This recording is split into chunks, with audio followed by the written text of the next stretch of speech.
الحمدللہ الحمدللہ والصلاۃ والسلام علی رسول اللہ اما بعد۔ کبیرہ گناہ اور صغیرہ گناہ میں فرق، یہ جو ہمارا جس ٹاپک کے بات ہوگی وہ یہی ہے کہ کبیرہ گناہ کون کون سے ہیں اور صغیرہ گناہ کون کون سے ہیں اور ان میں فرق کیا ہے۔ دیکھیں، اللہ تعالیٰ کا ارشاد ہے قرآن میں، اللہ تعالیٰ نے فرمایا کہ سورۃ النساء میں کہ اگر تم بڑے بڑے گناہوں سے بچتے رہو گے تو ہم تمہارے چھوٹے چھوٹے گناہ معاف فرما دیں گے۔ دیکھیں، گناہ دو قسم کے ہیں۔ گناہ پہلے تو یہ دیکھیں گناہ کسے کہتے ہیں۔ گناہ مثال کے طور پہ جو کام کرنے کا اللہ نے حکم دیا ہو وہ بندہ کام نہ کرے، وہ گناہ ہے۔ یا جن سے روکنے کا حکم دیا ہو بندے کو، وہ کام بندہ کر لے تو یہ گناہ ہے۔ گناہ دو قسم کے ہوتے ہیں، کبیرہ گناہ اور صغیرہ گناہ۔ کبیرہ گناہ ہر وہ کام جس کا اللہ نے حکم دیا ہو اور بندہ نہ کرے اور اس پہ کوئی وعید ہو، وہ کبیرہ گناہ ہے، جہنم کی وعید ہو۔ جیسے نماز کا پڑھنا، نماز کا نہ پڑھنا، اس پہ اوپر وعید ہے۔ روزے کا نہ رکھنا، اس کے اوپر وعید ہے۔ زکوٰۃ نہ دینا، اس کے اوپر وعید ہے۔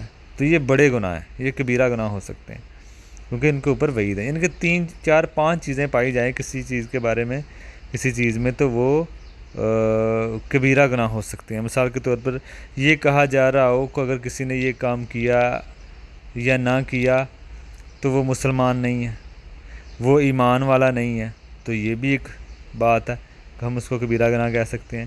اسی طرح کوئی حد سنائی گئی ہو، اس پہ اوپر کوئی حد ہو شرعی، تو وہ بھی کبیرہ گناہ میں چیز آئے گی۔ اسی طرح کسی کی جہنم کی وعید ہو کسی کام پہ کہ اگر کسی نے یہ کام کیا یا نہ کیا اس پہ جہنم کی وعید ہے تو وہ کبیرہ گناہ میں آئے گا۔ یا اللہ تعالیٰ نے کسی بات پہ لعنت کی گئی ہو، اگر کسی نے ایسا کام کیا مگر عورتوں نے مردوں کی مشابہت کی، مردوں نے عورتوں کی مشابہت کی، تو لعنت ہے ان پہ اوپر۔ اگر کسی کام پہ لعنت آئی ہو تو وہ بھی کبیرہ گناہ میں آئے گا۔ کوئی بھی ایسا کام آپ دیکھ سکتے ہیں۔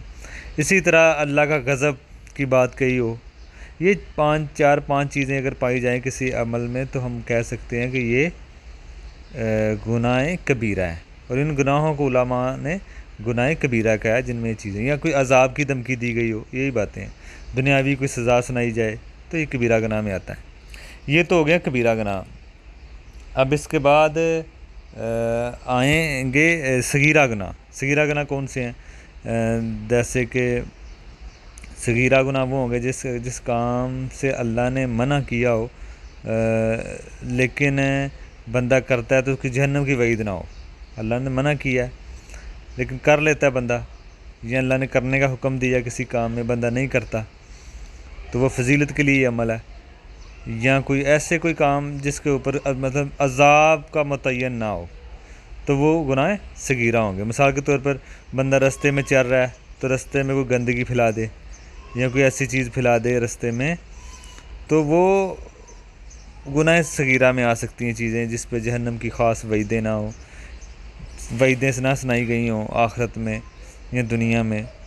یا پھر رستے میں چلتے ہوئے کسی غیر محرم عورت کو دیکھنا، یہ تو منع ہے لیکن اس کی کوئی نظر پڑ گئی، ٹھیک ہے نا، اور اس پہ کوئی جہنم کی وعید نہیں ہے اس خصوصی بات پہ، تو یہ آپ کہہ سکتے ہیں یہ صغیرہ گناہ میں چیزیں آئیں گی۔ لیکن اگر زنا کر لیا کسی نے تو یہ کبیرہ میں چلی جائیں گی کیونکہ اس کی سزا آخرت میں بھی ہے اور دنیا میں بھی ہے، یہ گناہ کبیرہ ہوگا۔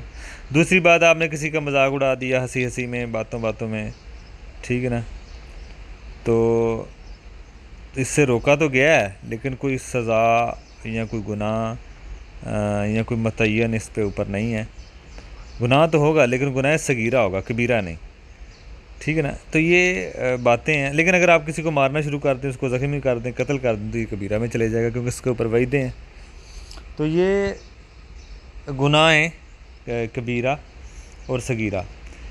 اور دیکھیں یہ دونوں کو جو گناہ انسان فیصلہ کر سکتا ہے کہ یہ کبیرہ میں آ سکتا ہے یا صغیرہ میں، لیکن مسئلہ اس میں یہ ہے کہ دونوں گناہوں سے بچنا ہے کیونکہ دونوں گناہ اللہ تعالیٰ کی نافرمانی ہے، اس کو ہلکے نہیں لینا چاہیے۔ گناہ تو گناہ ہی ہوتا ہے۔ بعض اہل علم نے کہا کہ اگر انسان کو یہ نہیں سوچنا چاہیے کہ یہ گناہ چھوٹا ہے یا بڑا ہے، بلکہ یہ سوچنا چاہیے کہ وہ کس ذات کی نافرمانی کر رہا ہے۔ بعض کا چھوٹے چھوٹے گناہ مل کر بھی انسان کو ہلاکت کا سبب بن جاتے ہیں انسان کی. کوئی بھی گناہ ہے انسان اللہ سے انسان کو دور کر دیتے ہیں. یہ جو گناہ ہیں یہ اللہ سے انسان دور ہو جاتا ہے گناہ کے وجہ سے. اگر انسان مسلسل کوئی صغیرہ گناہ کرتا رہتا ہے تو وہ بھی کبیرہ گناہ بن سکتے ہیں. تو یہ اس میں مسئلہ ہے. دوسرا مسئلہ گناہ کبیرہ جو ہوتے ہیں وہ توبہ کے بغیر معاف نہیں ہوتے، لیکن گناہ صغیرہ جو ہوتے ہیں وہ اللہ تعالیٰ معاف کر دیتا ہے. مثال کے طور پر کسی کی عورت پر آپ کی نظر پڑ گئی اور بندہ شرمندہ ہوا، نماز پڑھی، روزہ رکھا تو اللہ نے وہ معاف کر دیا، اللہ تعالیٰ معاف کر دے گا. حدیث میں ہے نا ایک شخص آیا کہنے لگا اللہ کے نبی میں علاج کرتا تھا، کسی عورت کو میں نے شہوت سے چھو لیا، مجھ پہ شیطان غالب آیا. تو اللہ کے نبی نے خاموش رہے اور وقت ٹائم ہوا نماز کا، انہوں نے نماز پڑھی اللہ کے نبی کے ساتھ.